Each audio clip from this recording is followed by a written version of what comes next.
So again, we are actually going to talk about, as a state, when we think about the Texas Education Agency, where are we going in terms of career technical education? What does that framework look like? And how are we thinking about it, expanding it to ensure that high quality programs are offered across the state?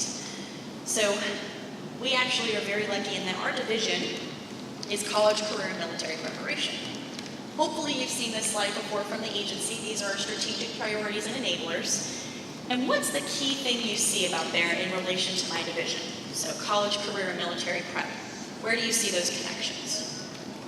You gotta shout it out.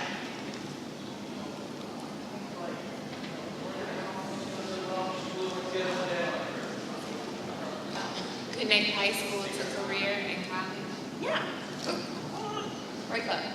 Connect high school to career and college, right? And the overarching piece, every child prepare for success in college, a career, or the military. So we have a really strong alignment and a really strong focus at the agency in terms of how we are ensuring every student graduates high school prepared for that next step and what that next step is related to college, career, or military prep. So when we think about education and how education and industry should look, and really what career and technical education then at a state level and definitely at a regional level should look like, rather than a two-path system where you have students who are going on to a career and they're on this path versus students who are going to a four-year university and that's this path, it really is more of a braiding. What are those academic and technical skills? How are those employability skills built in? How are we braiding industry and education together to ensure that we're providing one seamless path rather than a two-path system? Because every student, even if they're going to a four-year, is going to a four-year degree to then do what with it? Yeah, they're going to get a job, right? So a four-year is not the destination, it's a part of the journey to a career. And so we have to think about that as we're talking about what those entrance and exit points look like for our students. And that we're providing them with information and choice at where they want to exit, but that they're prepared at any of that point to hop back on the highway. So they could exit with an industry certification and go directly into work.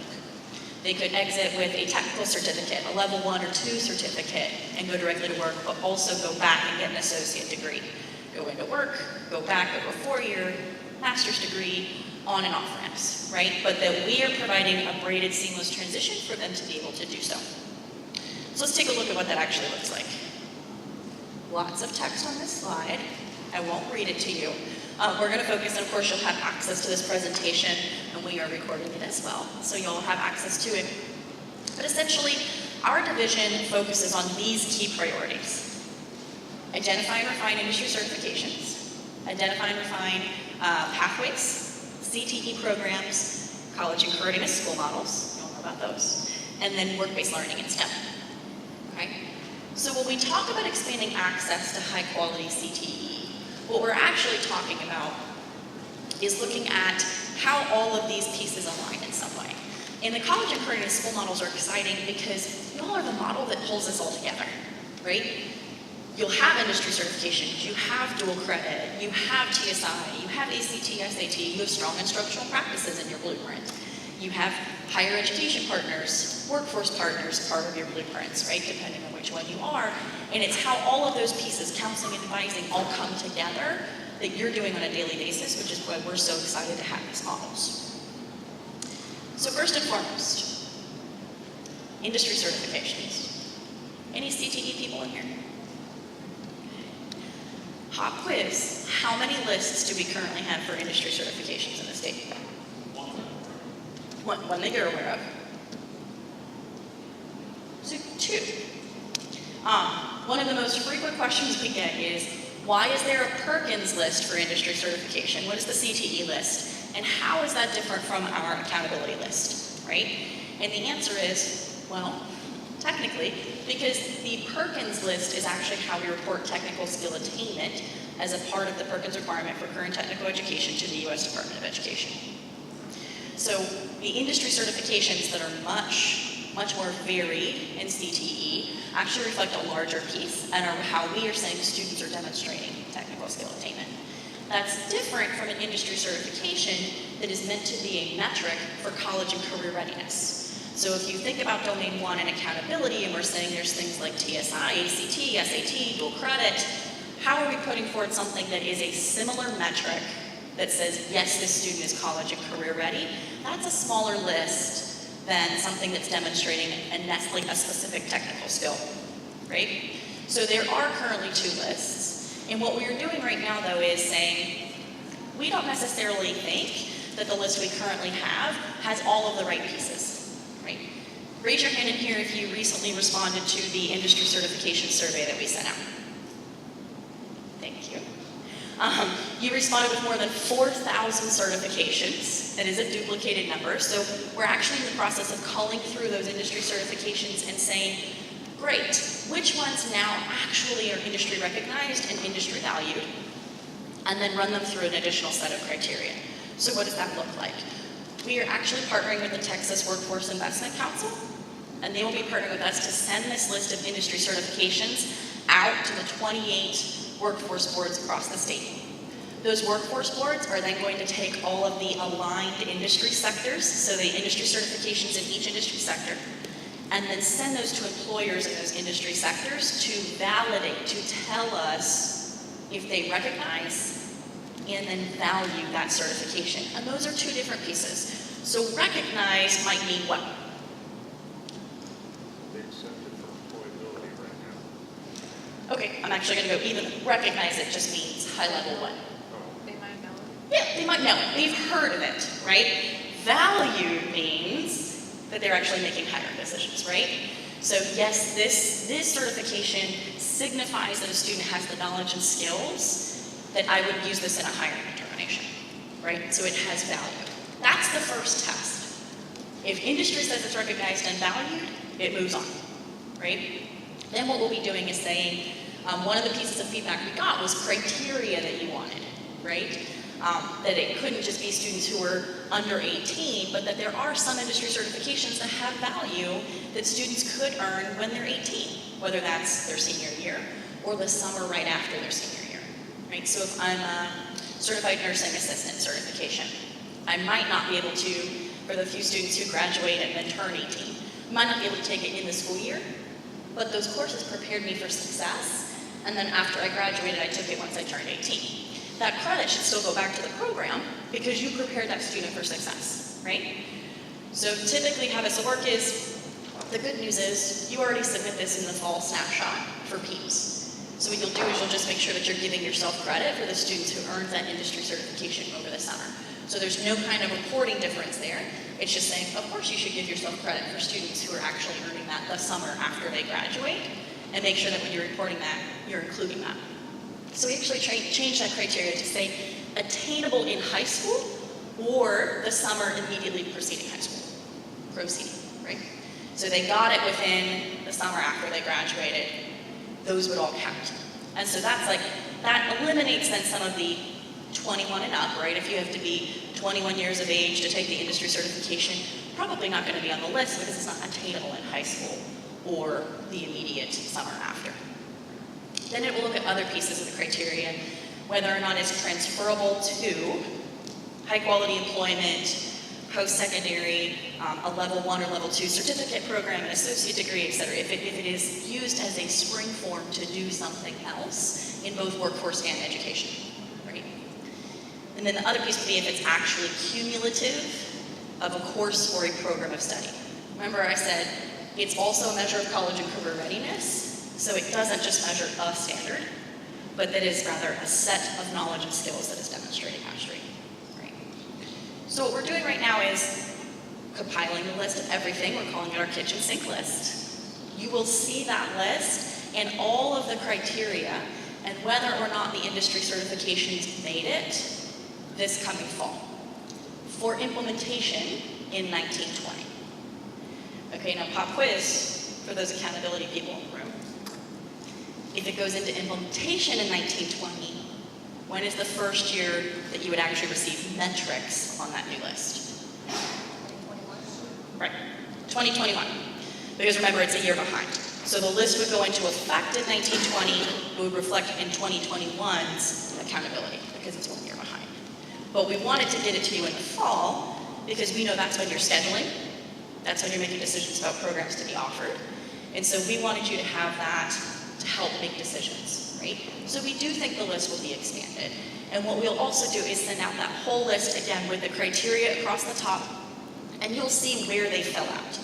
So why isn't this certification on the list? You'd be able to pull up the spreadsheet and say, oh, here's the criteria that it didn't meet, right? Which I think we're hoping will help a lot with transparency. Go ahead. Are we looking at something for each industry cluster? Great question. Are we looking at something for each industry cluster, so each career cluster? And the answer is, we're looking, but I do not think we will be in a world where that will be true. So here's why. Remember what we said, it's a measure of college and career ready measures, and it has to be industry recognized and valued. So think about some of our current technical education programs that industry would just never rally around one certification, right? Education and training, probably going to require some form of post-secondary degree. Marketing, going to require some form of post-secondary degree. Industry partners would never rally in marketing and say, yes, this industry certification is the thing that tells me what students need to do. Rather, they're going to say, no, they need this post-secondary prep program for me to hire them in marketing. But now remember, go back to your college readiness measures. If you have a student who really wants to go into marketing, then what are you encouraging them to do in high school in terms of college and career readiness measures?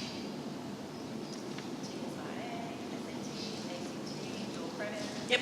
So she's a TSIA, ACT, SAT, dual credit. Right, because those are things that are going to prepare them for the next step in that career path, right? So it's any of these pieces, but it isn't necessarily that CTE is the industry certification path, right? Again, we're going back to that. It's not two different paths, it's the same path, right? And those entrance and exit points look different. Any other questions before I go on to industry certifications? This is normally the one that generates lots of questions in the CTE community.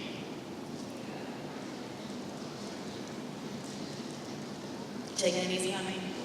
Popcorn, scotch, and tired? Okay. I'll answer anything though. Okay. So moving on, I'm actually going to combine identifying and defining pathways in CTE programs because they're linked. So I'll say this really quickly. A CTE program of study does not a pathway make. Okay? A CTE program of study does not a pathway make, but it is a key lever on a student's path. So a student can be taking CTE coursework, but that's not their path. They're also hopefully doing something else, right? They're moving towards industry certifications, hopefully they're also taking the TSI, hopefully they're also looking at dual credit, et cetera, to get a leg up. There are other pieces, right? There are gen ed courses that go into that. I tell my team in current technical education, our goal is to blur that line. Blur the line between academic courses and CTE courses, and rather talk about what are the sequences of courses that prepare students for success in those careers, and how are we setting them up for the next step, right? So this is the work that a lot of you have been doing, right? As you've been sequencing your courses, if you're in TSTEM or if you're in early college, you've already been looking at like how do we meaningfully put these courses together to ensure the students are prepared for the next step. Question? So I work with colleges, and I think one of the confusing points that we've been struggling with is the difference between certification and certificate. And so as you're looking at certifications, are you also looking at like level 1 certificates that students might be able to finish in high school? And if so, does that fall into that bucket that's being measured? Yes, that's a great question. So her question was the difference between certifications and certificates, and as we're doing this work, are we looking at what students can achieve while in high school for level 1s, level 2s, etc.? And the answer is yes, 100% yes. And this is, you're teeing me up perfectly to the next section. So what we're actually doing right now is saying regional labor data and state labor data actually matters. It matters because what we're preparing our students for should be actual opportunities in their region and across the state. Otherwise, if we're preparing our students for a specific job or a specific career, and yet they look around and there's no post-secondary institution where they can get it, and then there are no jobs in their community where they can actually get employed, what are their options? To leave, yeah. We're preparing our students to be college and career ready, and then we're telling them, but be college and career ready somewhere else. Because you can't stay here because there's nothing for you, right? And that's not what we want to do. We want to say, what are those opportunities? You can absolutely leave. However, there are an equal amount of opportunities here for you in our region. So, Real quick question, do those same certification or certificates, will they be used to count toward their accountability on their state accountability? so currently it's dual credit would happen way before you'd ever get that, right? So you count the dual credit before they would get the certificate. It's kind of like the associate degree. They're going to meet one of those metrics before they get that. But the answer is, are we looking at it? Yes. Yeah. And so this gets into this other piece. So how do you take the labor data, look at where students actually have career opportunities, and then how do you backwards map courses to secondary, specifically in CTE, that prepare students for success in those areas? So what does this look like? It looks like not just focusing on a job, but focusing on a career. So go back to the CNA example, Certified Nursing Assistant. If all we're doing is preparing students to take these 3 or 4 courses, earn the CNA, and that's it. But we never tell them about the what next, or talk to them that the CNA can be an entrance into a much longer career path. That P.S., you can take this, go out, exit, earn an income for your family, but also go back to school and become an LVN or an LPN. OPS, you can also go back and be a registered nurse, or you can go back and be a nurse practitioner, right? That's all aligned to a hierarchical occupation where you could advance within that. And so as we're sequencing courses, we're not thinking about ending with a job. It's about a career. And within each of those sequences of courses, what you'll see are exit points at all of those different positions. Exit here, industry certification if there is one, level 1, level 2 certificate, technical school, associate degree, 4-year degree, and above in some instances, right? But that every sequence that we would offer would have all of those exit points built in. So it isn't just that this goes directly to an associate degree, period, do not pass go, do not collect $200, we don't tell you about what next, but rather there's similarities in knowledge and skills related to these occupations, right? How do we build those in and then think about a sequence of courses that prepare students for success? So the next question we often get is, what does that look like? So are you saying that districts will now choose from just 4 courses and you're going to tell us what those 4 courses are, and that's it, that's the path? We're like, no.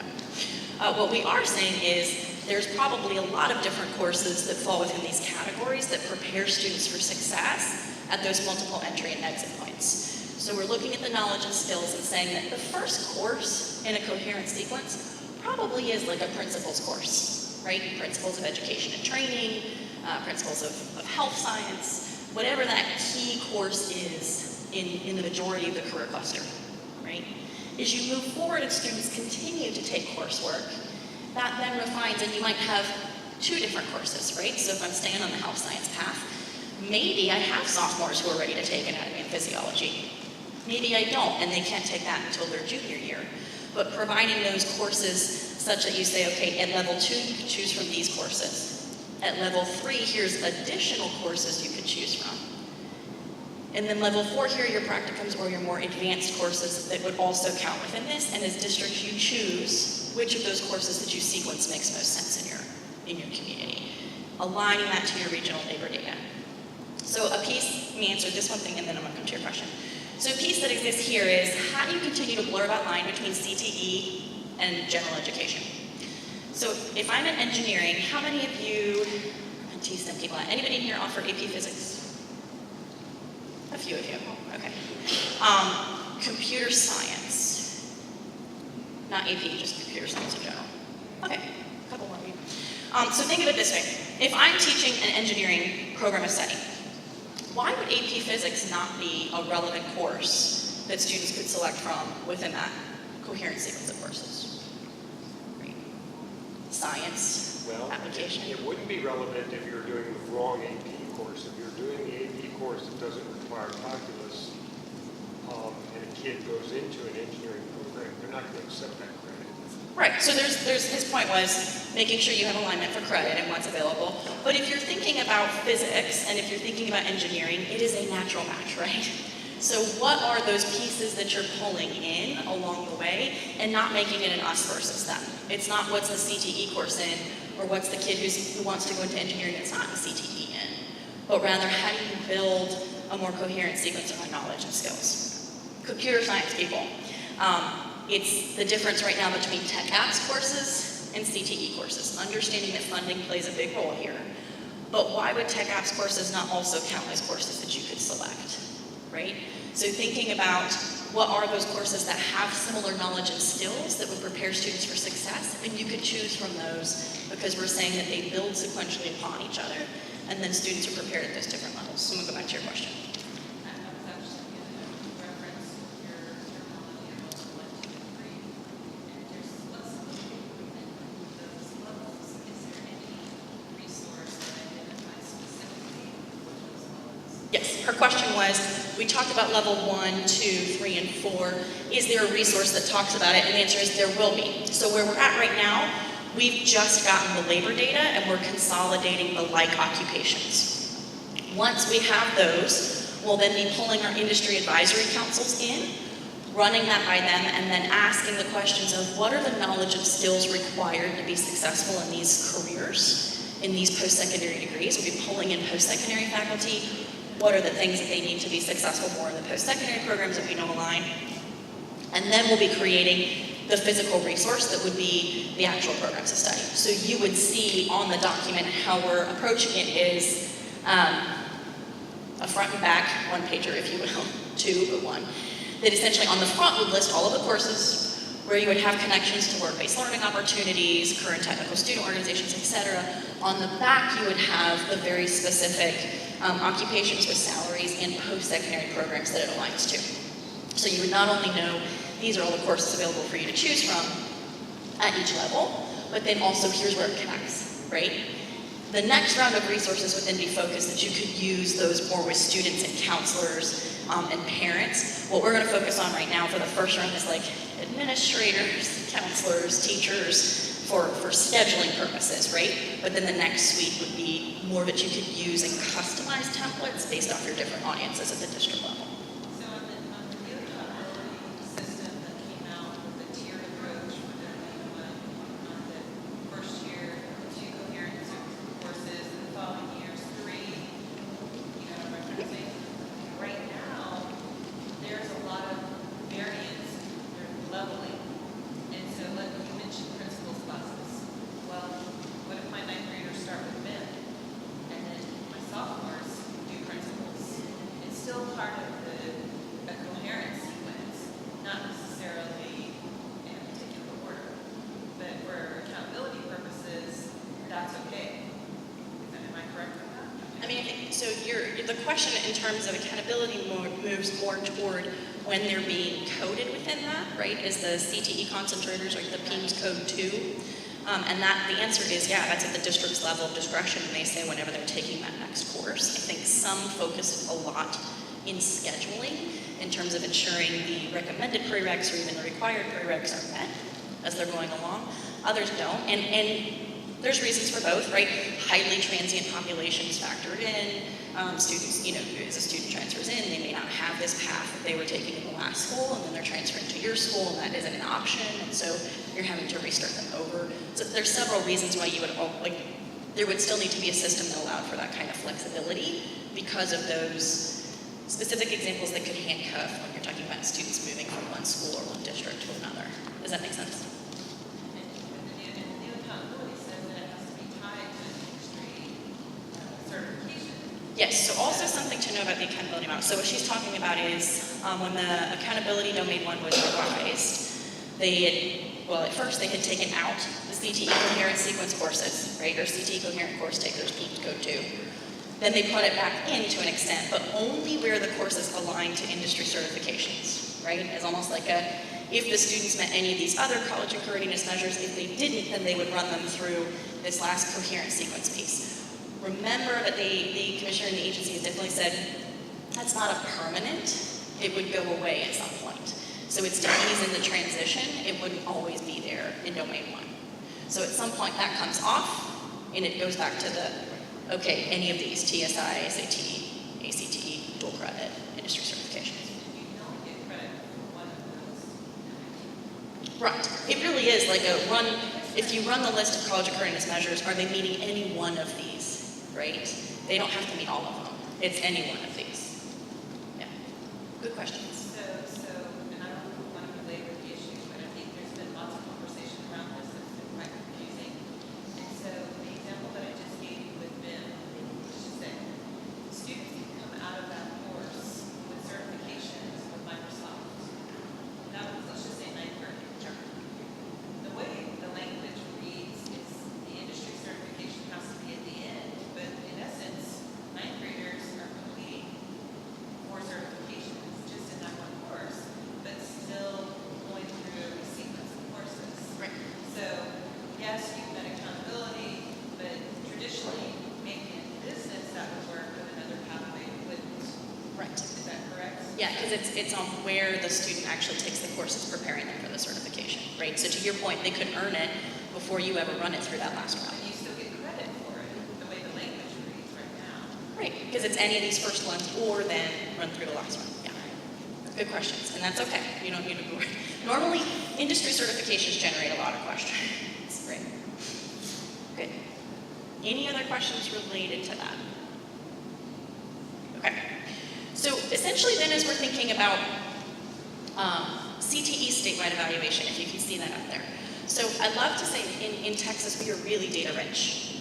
We are very lucky. We have a longitudinal data system that the tri-agencies, Coordinating Board, Texas Workforce Commission, and Texas Education Agency all feed into, and so that's how we can actually see some of the outcomes for our students. So when you talk about post-secondary enrollment and what that looks like, that's the system where we can actually use to say, oh, how many of our students did graduate and then go on and enroll. We have this for CTE, but for those in the audience, we tend in CTE to be data rich, but slightly analysis poor. So we typically report only by what we've been talking about, coherent sequence course takers, or PEIMS Code 2, right? It's what most of the nation just refers to as CTE concentrators, although every state has a different definition for concentrating in CTE, so that makes it slightly difficult to compare. But we only report by CTE concentrators. Well, if you're only reporting by students who have taken 3 or more credits in 2 or more courses, then what are you hiding?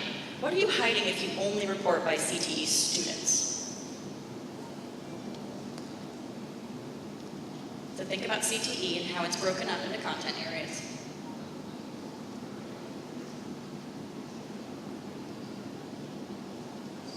I feel like the back table might have it. Say it loud.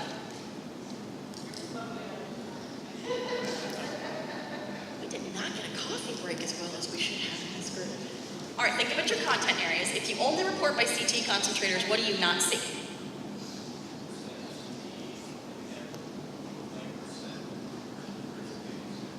Yep, participation specifically in what? More micro. Well, not my course, but okay, I'll help you out. Career clusters. CTE looks different, right? Is it the same? All the courses are the same in CTE? Oh, come on, guys. This is the interactive portion. No, they're not, right? I'll make you stand up and do jumping jacks here in a minute. So they look different. There's 16 career clusters, right?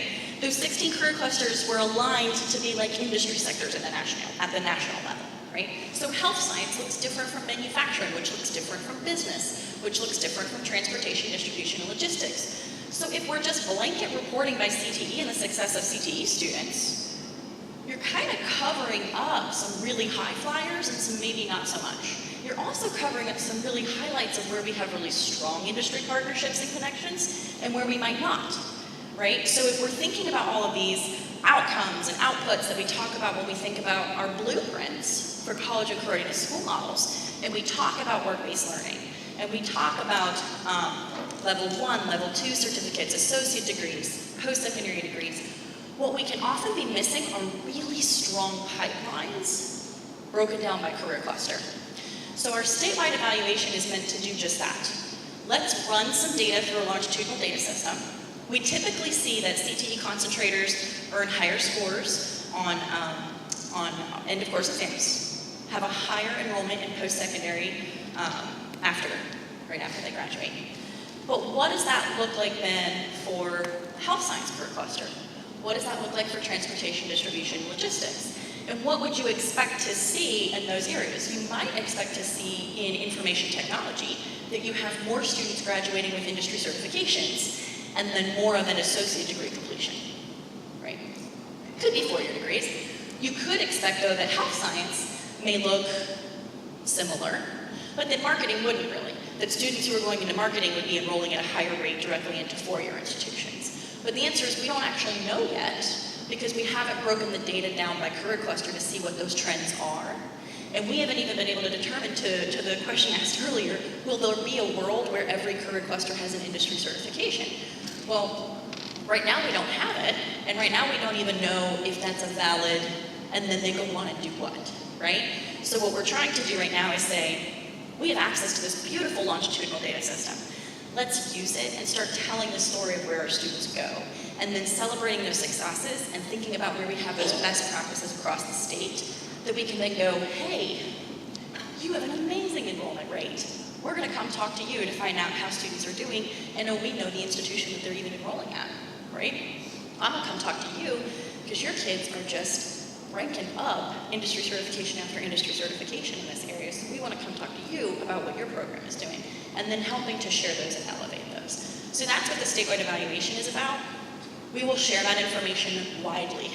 We will post it on our website, and they are just now actually into the longitudinal data system. So I don't expect that until probably spring in terms of an actual solid analysis. So the problem that I'm having with that and have that model is you've got, say for instance, in marketing, business, information technology, arts, and AP, all separate clusters, they kind of cross at different times.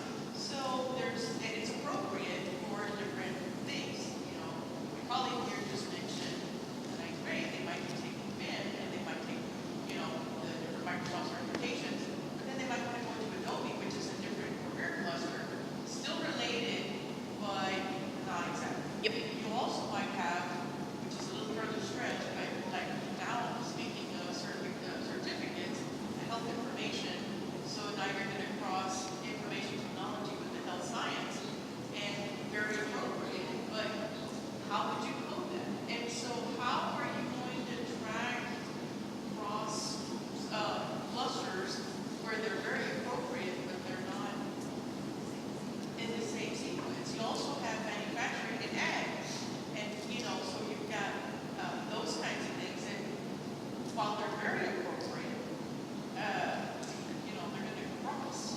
Yeah, that's a great question. So I have a couple of answers if that helps, but then push me if I don't answer them all. So the answer is, so her first question was like, there's a lot of cross-pollination, if you will, right? You have business, marketing, and finance as 3 very distinct career clusters. The answer is, we agree, that seems odd. Is there a world in which they all combine into one? It looks like, if you're looking at occupational data, that is very similar, right? They all tend to fall within the same industry cluster. So as we're getting our labor data back, we are open to those kinds of changes in saying, it feels like all of these things really could collapse into one because business, marketing, and finance are very similar. So really that would be one. Different programs of study maybe within that career cluster, but similarities across content, right? Business management and administration is different from information technology. Unfortunately, I think over the years, there's been this weird, we don't have teachers to teach information technology, so we turn business teachers into information technology teachers just because of applications, which is different from industry certifications, right? So the software was driving the need, not the actual content. So I do think there's a need to separate that. This is business management and administration. This is actual information technology, right? Same thing with arts, AP, and technology, and then information technology. What those crosses look like, STEM, what those crossovers look like. Everything is STEM, right? And it's like, it's less about the acronym, and it's more about the content that you are teaching and the critical thinking and the problem solving and the methodology, right? So one is, I do think we're gonna see that play out. The crossover content that helps, there is currently a crosswalk between post-secondary program codes and labor codes, right? I don't wanna get too far into the weeds, and it's called SIP to SOC. I love to call it my Dr. Seuss crosswalk, because it's like sip, sock, hop on pop. A little chocolate. Hard. Okay. But essentially, that alignment shows us where the occupational codes actually align to post-secondary codes, right? And it's not perfect, to your point. It's not a one-to-one. But it does help us and then think about if that crosswalk exists, why aren't we just taking it down to secondary, right? If we already know that these post-secondary programs align to these occupations, why aren't we then mimicking that at secondary rather than recreating the wheel? Because that helps when we get into what y'all do in college and creating school models. When we say, and then go talk to your IHE about dual credit. Cool. What course, right? What does that high school course look like? And so we can at least say it aligns to this program. Go talk to your community college, go talk to your technical school about this program, and that will help you make that alignment clear, rather than just saying, go forth and conquer, best of luck, go do dual credit, right? It also helps build in that transferability and applicability. Did that kind of answer all of it? You're working on it. Okay. We're not there yet, but I promise you we're going to get there. Now, the other piece to this is regional matters. Your region and your community matters. We can do this at a state level, and that's great. And that's good for portability.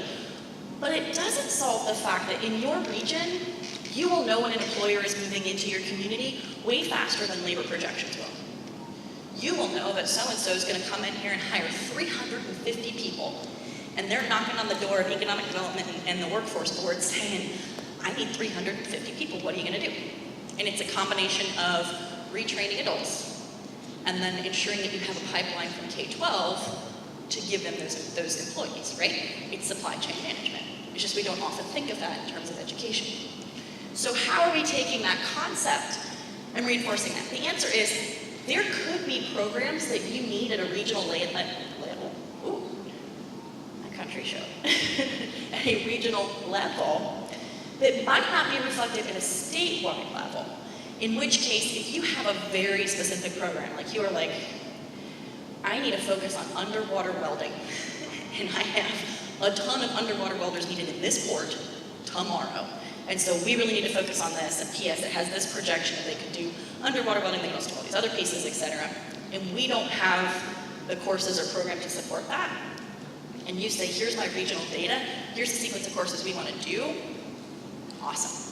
Go forth and conquer. Because that makes sense. That's what your community needs. That's what your industry is saying they need to build their workforce. So building that kind of regional presence and sense from the ground up, which helps too with your higher education partners and then all of your employers, which feeds into then work-based learning.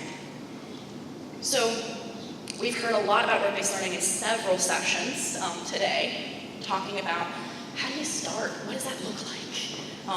Education isn't perfect at speaking industry. Industry isn't perfect at speaking education is. We love acronyms, and we love not to explain what acronyms mean. And then they're all frustrated because we're all at the table not speaking the same language, even though we really are. It's just hard to decipher and decode. So here's what we're doing in this space. July 16th, I will have a work-based learning specialist join us. They will sit in our college and career readiness support team. So my team has 3 key content areas in our division: current technical education, college and career readiness, college and career readiness support, and then post-secondary preparation programs. So the post-secondary preparation programs are high school equivalency, and then all of our college and career readiness school models, AP, IB, dual credit. Middle one, work-based learning, STEM, and then educator professional development across the areas in our division. Next one then is current technical education and industry certifications, right? So we'll have a sole person dedicated to work-based learning to come up with what does a statewide framework look like? K-12.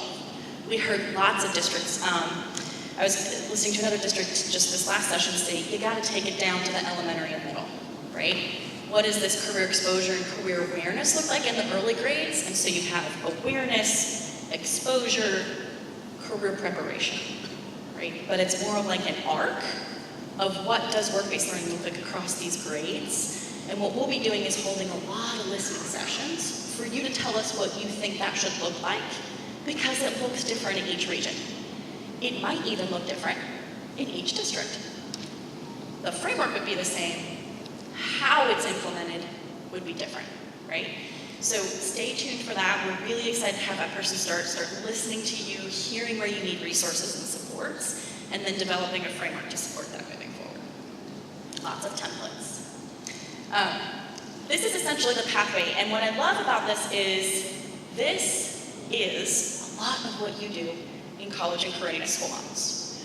So when you talk about starting in early and elementary grades with active industry involvement, right, we talked about that relation to work-based learning.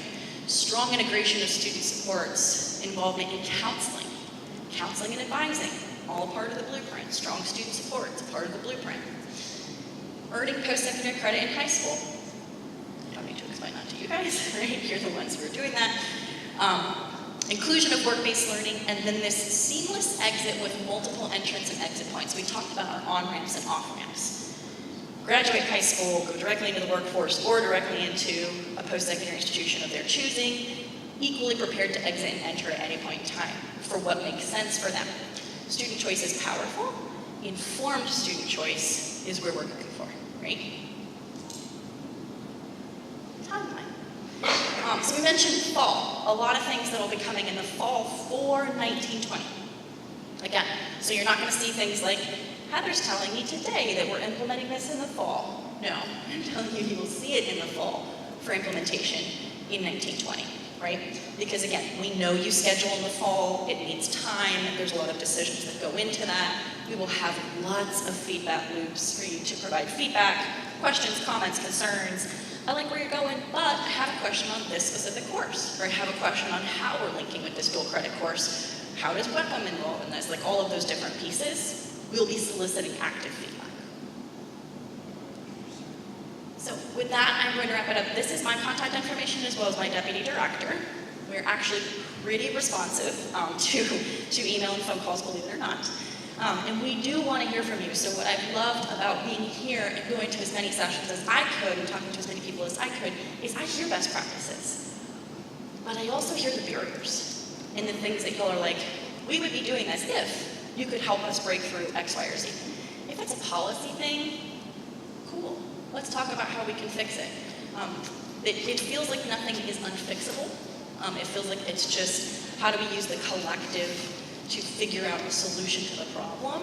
And it might not be a silver bullet, but there's probably multiple solutions that might work for different people. And so trying to be that connector and support you on what you do. So at that, I will say questions, comments, curses from the peanut gallery. Do you happen to have a document that is a visual of the 16 career clusters aligned to House Bill 5? That's a great question. Do we have a document of the 16 career clusters aligned to House Bill 5? What there is here are the career clusters in each of the endorsement areas, but we could probably do something that's much better. Will you put that on a card for me, or I'll hand you my card, and then we can take that back? I think that's a great idea. Is there a plan to move computer science under STEM for CTE purposes? Because it's in the endorsement, it's one of those pathways, it's kind of awkward because you are STEM and you're not, you know? STEM, information technology, CTE, so blurry. And I think we're trying to make it separate when it's really not. So the question was, will computer science come under STEM to make that a part of an endorsement? And the answer is, I think it belongs in information technology, right? STEM, again, I think is getting pieces that it's like, everything is STEM, and putting it in when it's like, no, it's really more of a methodology than a physical content, even though math and science play a role in that, engineering, et cetera. But the answer is I think you're going to see it play out to where it will be in IT. But there will be multiple courses in which you can use, right? But it's under in the STEM endorsement.